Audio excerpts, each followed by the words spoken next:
Students, my name is नारकवाल और आज हम फर्स्ट ईयर केमिस्ट्री का चैप्टर नंबर 4 का इंस्टेंटेनियस डाइपोल मोमेंट हम पढ़ रहे थे। उसको हम रिपीट करेंगे। बच्चे का कमेंट आया था कि सर मुझे समझ नहीं आई, तो आज हम यही लेक्चर जो है वो रिपीट करेंगे। तो instantaneous dipole induced dipole forces क्या होती हैं? फर्स्ट ऑफ ऑल तो हमने पढ़ा था कि इंटरमॉलिक्यूलर फोर्सेस और इंट्रामॉलिक्यूलर फोर्सेस क्या होती हैं। फिर ये जो हम अब पढ़ रहे हैं dipole forces, induced dipole forces या इंस्टेंटेनियस डाइपोल फोर्सेस, या जिसे हम लंडन डिस्पर्शन फोर्सेस भी बोलते हैं, या फिर शॉर्ट लिव्ड रेंजेस जो है वो भी पढ़ते हैं हम इसे। तो ये जो dipole instantaneous dipole induced dipole forces होती क्या है? फर्स्ट ऑफ ऑल तो हम डिस्कस करेंगे कि इंस्टेंटेनियस, हम इन दोनों चीजों को अलग अलग कर लेते हैं, इंस्टेंटेनियस डाइपोल और इंड्यूस्ड डाइपोल फोर्सेस। अब इंस्टेंटेनियस डाइपोल, ये डाइपोल का मतलब मैंने बताया था कि एक ही मॉलिक्यूल पर दो चार्जेस की जो है पोल्स आ जाना, मतलब एक तरफ पॉजिटिव आ जाना, एक तरफ नेगेटिव आ जाना, तो उस चीज को हम कहते हैं डाइपोल। डाई का मतलब होता है दो, मतलब दो जो है इलेक्ट्रॉन टाइप जो है वो मटेरियल बन जाए कि एक तरफ जो है वो इलेक्ट्रॉनिक लोड ज्यादा हो और उसकी दूसरी निस्बत उसकी निस्बतन क्या हो जाएगा, दूसरी तरफ पॉजिटिव जो एंड है वो ज्यादा होगा। तो हम किस तरह से डिस्कस करते हैं? फर्स्ट ऑफ ऑल हमने ली थी हीलियम की एग्जांपल, ठीक है जी। हीलियम, अब मैंने बताया भी था कि हीलियम जो है वो उसको हम यहां पर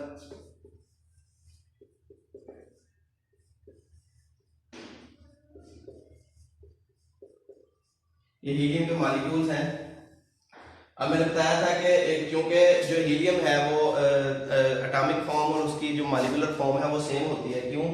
क्योंकि ये नोबल गैसेज होती हैं और कोई भी चीज जो है, कोई भी एटम मॉलिक्यूल कब बनाता है? स्टेबिलिटी गेन करने के लिए बनाता है। स्टेबिलिटी गेन करने के लिए क्या होता है? दो चीजें होती हैं, या तो डुप्लेट रूल मुकम्मल करेगा या ऑक्टेट, मतलब अपना या तो आउटरमोस्ट शेल में 2 इलेक्ट्रॉन पूरे करेगा या 8। तो ये जो नोबल गैसेज हैं या इनर्ट गैसेज इनको बोला जाता है, ये इनका ऑलरेडी जो है वो डुप्लेट और ऑक्टेट मुकम्मल होता है, मतलब इसके आउटरमोस्ट शेल में ऑलरेडी या तो 2 इलेक्ट्रॉन्स होंगे या फिर 8 इलेक्ट्रॉन्स होंगे, इसीलिए इनको नोबल गैसेस कहा जाता है। तो ऐसी गैसेस का इसीलिए क्या होता है कि फिर जो एटॉमिक जो है एटॉमिकली भी वो एग्जिस्ट कर सकते हैं, मतलब उनकी मॉलिक्यूलर फॉर्म और एटॉमिक फॉर्म सेम होती है। तो इसीलिए मैं यहाँ पर हीलियम ले रहा हूँ।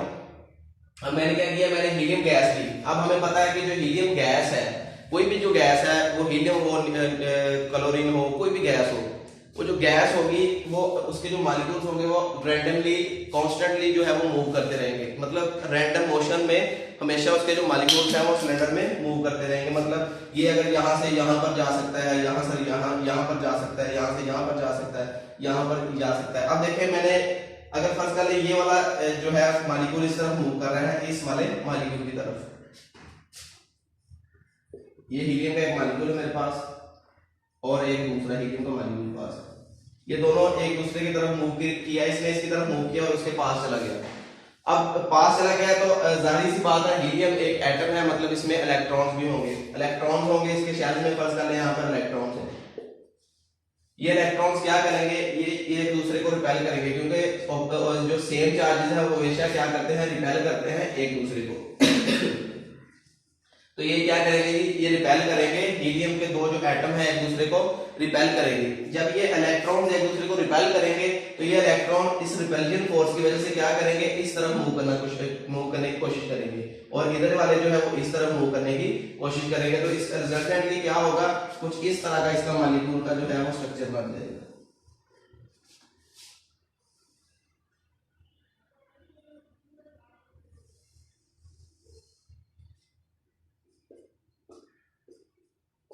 क्योंकि इलेक्ट्रॉनिक क्लाउड जो है वो रिपल्जन की वजह से इस राइट साइड पे ज्यादा शिफ्ट हो गया है, तो इसलिए उसका जो है वो मैंने दायरा थोड़ा सा वहां से खुला बनाया और बाकी जो है वो क्लोज किया है। तो ये क्या हो गया, दो डाइपोल्स बन गए। ये जो डाइपोल बने हैं इसे हम कहते हैं इंस्टेंटेनियस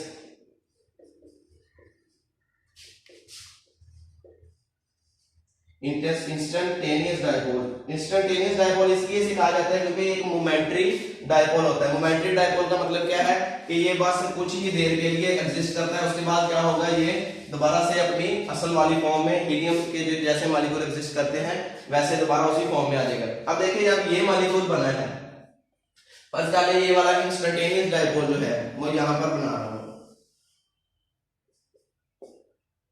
ये है जी इंस्टेंट इंस्टेंटेनियस डाइपोल जो है वो यहाँ पर क्रिएट हुआ है।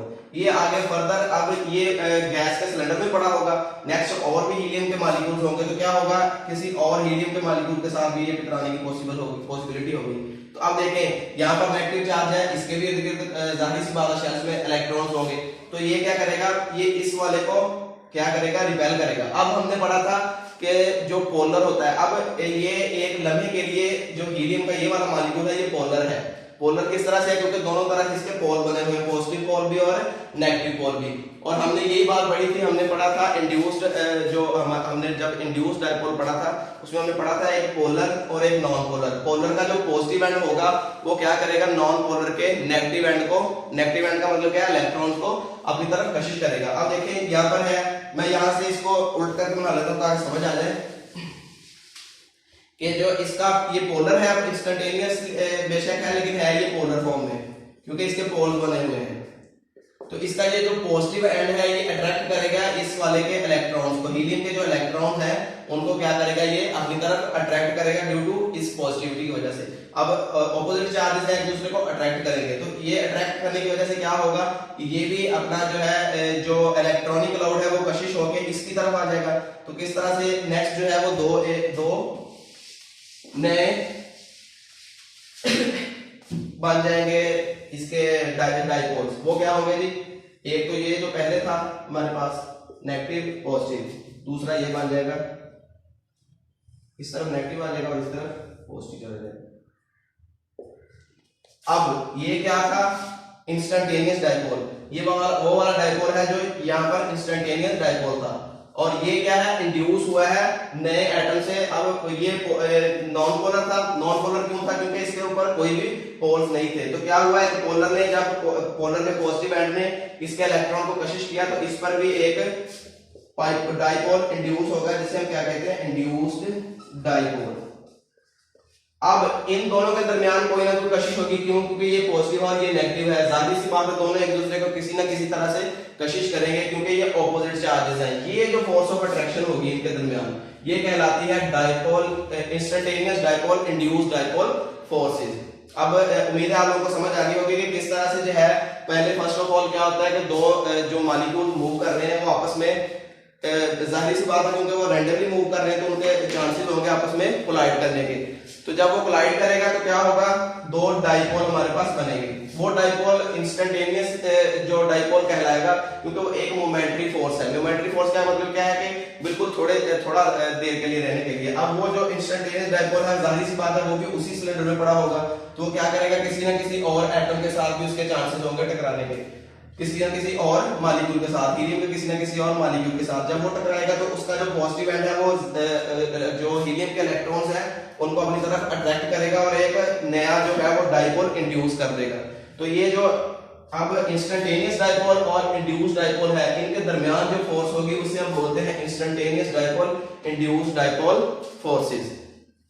तो ये था ये हमारा आज का टॉपिक। हमने फर्स्ट ऑफ ऑल जो है इंटरमॉलिक्यूलर फोर्सेस में डाइपोल फोर्सेस को डिस्कस किया था। उसमें क्या था कि एक जो पोलर सॉल्वेंट, एक पोलर एलिमेंट है, पोलर सब्सटेंस है, उसका क्या था जी, जैसे हमने क्लोरोफॉर्म की एग्जांपल ली थी,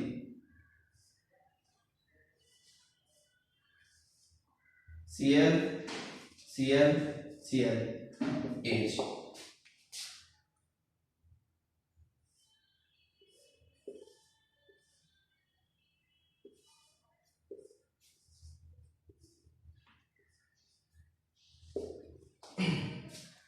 अब देखें, हमें पता है कि ये इलेक्ट्रोनेगेटिव है इसलिए इस पे पार्शियल पॉजिटिव नेगेटिव चार्ज आएगा और इस पर पार्शियल पॉजिटिव चार्ज आएगा।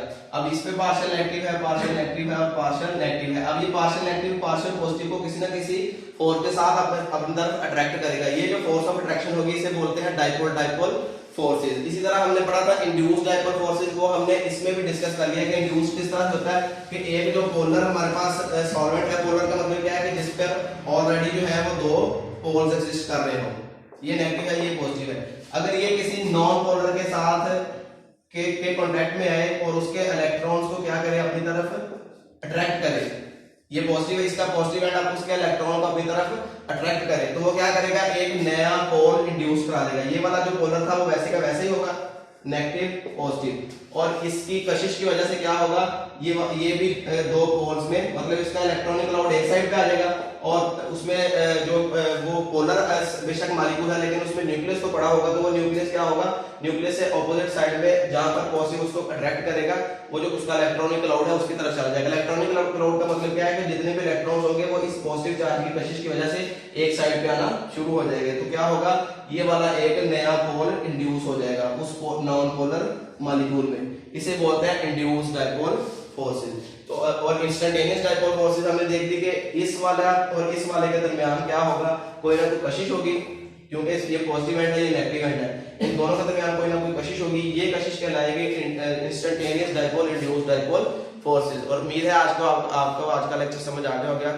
अल्लाह हाफिज।